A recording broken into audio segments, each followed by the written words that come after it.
Bonjour à tous et nous revoici avec cette Hyundai i30 Fastback pour le petit tour intérieur tel qu'on en a pris l'habitude maintenant. Alors on vous a montré l'extérieur, donc l'auto est une i30 légèrement rallongée avec une ligne Fastback. Pour le coup, ça tombe bien, c'est le nom de la voiture. Là sur l'intérieur, on est sur une auto identique à la i30 classique. Petite vue sur le volant, alors multifonction, vous retrouvez à gauche tout ce qui est auto, radio, téléphone, à droite tout ce qui est limitateur, régulateur de vitesse et ordinateur de bord. Un petit truc sympa, tiens, ce volant là, la petite partie séparant les deux inserts alu, qui est plutôt joli en fait. Quand on monte dans la voiture, on remarque ça assez vite. Et ça lui donne, pour pas grand chose, un tout petit peu de caractère et c'est plutôt sympa. Le combiné instrument devant vous, rien que de très classique, contour à gauche, température de liquide de refroidissement, à droite le niveau de carburant et puis le compteur de vitesse. Et puis en face de vous, donc en haut l'autonomie, le mode de la boîte, puisqu'on est là sur une boîte automatique, donc nous sommes évidemment en mode parking, mais après quand on est en drive, ça c'est plutôt sympa, tous les constructeurs ne le font pas, mais quand on est en drive, même quand vous êtes en pure automatique et que vous la laissez se débrouiller, elle vous indique sur quel rapport vous êtes, ce qui est une petite information que l'on trouve utile. Et puis donc au milieu, cet ordinateur de bord, enfin l'ordinateur, un petit combiné multifonction sur lequel on peut faire défiler alors la vitesse, les consommations moyennes depuis qu'on est parti. On retrouve la moyenne ici avec l'instantané et puis le niveau d'AdBlue. Toujours utile également. Et puis on peut basculer sur d'autres menus avec une boussole. Alors ils y tiennent à leur boussole. Bon, je suis pas sûr que ça ait beaucoup d'intérêt, mais pourquoi pas. Ici les aides à la conduite, donc désactivées pour le coup. Le menu suivant avec les réglages justement des aides à la conduite, de l'éclairage, etc. Et puis on revient sur notre ordinateur de bord. Donc c'est plutôt simple, mais c'est agréable, c'est plutôt bien fichu. Et ça donne les informations qu'il convient d'avoir.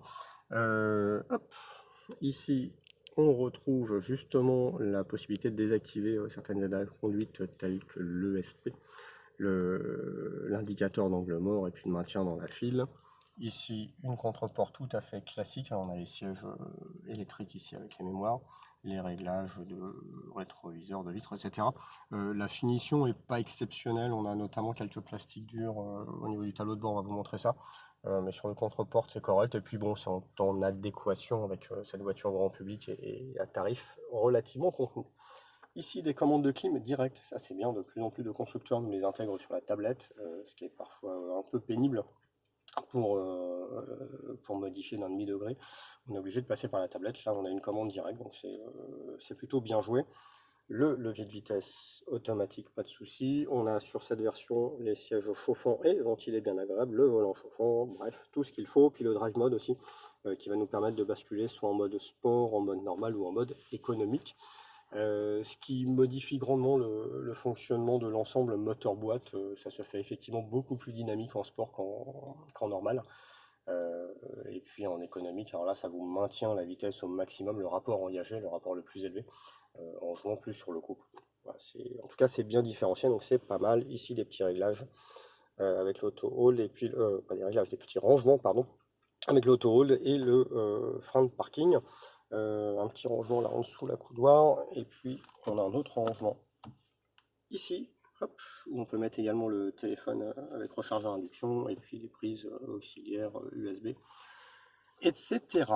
Au-dessus, notre écran multifonction de taille, ça va être un 8 pouces, je pense, c'est plutôt pas mal, avec quelques commandes directes sur les côtés.